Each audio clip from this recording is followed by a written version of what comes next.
و بعد از وفات یهوشع چنین واقع شد که بنی اسرائیل از خداوند پرسیده گفتند: کیست که برای ما بر ضد کنعانیان اول خروج نموده با آنها جنگ کند؟ و خداوند گفت: بگذار بنی یهودا خروج نمایند، اینک این زمین را به دست آنها تسلیم کردم. و بنی یهودا و برادرانشان بنی شمعون گفتند: با ما در آنچه نصیبه ماست خروج نمایید و ما با کنعانیان جنگ میکنیم. ما نیز با شما در آنچه نصیبه شماست خواهیم رفت. و بنی شمعون با آنها رفتند. وقتی که بنی یهودا خروج نمودند، خداوند کنعانیان و فریزیان را به دست آنها تسلیم کرد و 10,000 نفر را از آنها در بازق کشتند. و ادونی بازق را در بازق یافته با او جنگ کردند و به کنعانیان و فریزیان شکست رسانیدند. و ادونی بازق روی به گریز آورد، ولی او را تعقیب نموده دستگیر کردند و سرانگشت های دستها و پایهایش را بریدند. و ادونی بازق گفت: 70 پادشاه که سرانگشت های دستها و پایهاشان بریده شده بود، در تگ میز من نان ریزه می چیدند. چنان که من کردم آنچنان خدا به من پاداش داده است.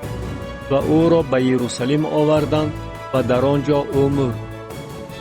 و بنی یهودا بر ضد یروشلیم جنگ کرده آن را گرفتند و آن را از دم شمشیر گذرانیدند و شهر را آتش زده سوزانیدند.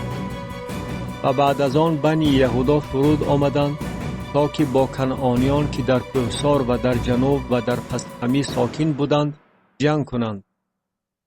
و بنی یهودا به مقابل کنعانیانی که در هبرون ساکن بودند خروج نمودند. و نام هبرون پیشتر قریت اربع بود.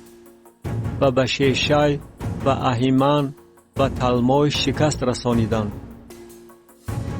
و از آنجا آنها به مقابل ساکنان دبیر روانه شدند و نام دبیر پیشتر قریت سفر بود.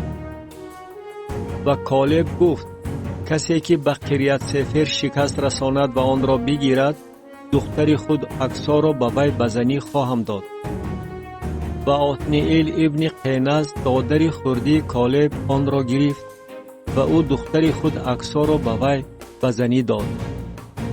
و چون دختر نزد وی آمد، وی او را مایل نمود که از پدر خود پیشزار بطلبد و او از بالای خر فرود آمد و کالب به او گفت: تو چی میخواهی؟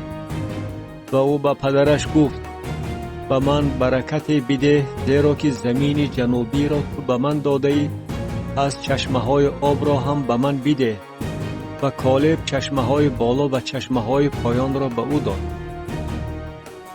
و بنی قینی اقربای پدر عروس موسی از شهر خرمازار با بنی یهودا خروج نموده سوی بیابان یهودا که در جنوب عراد است روانه شدند و در میان این قوم مسکن گرفتند.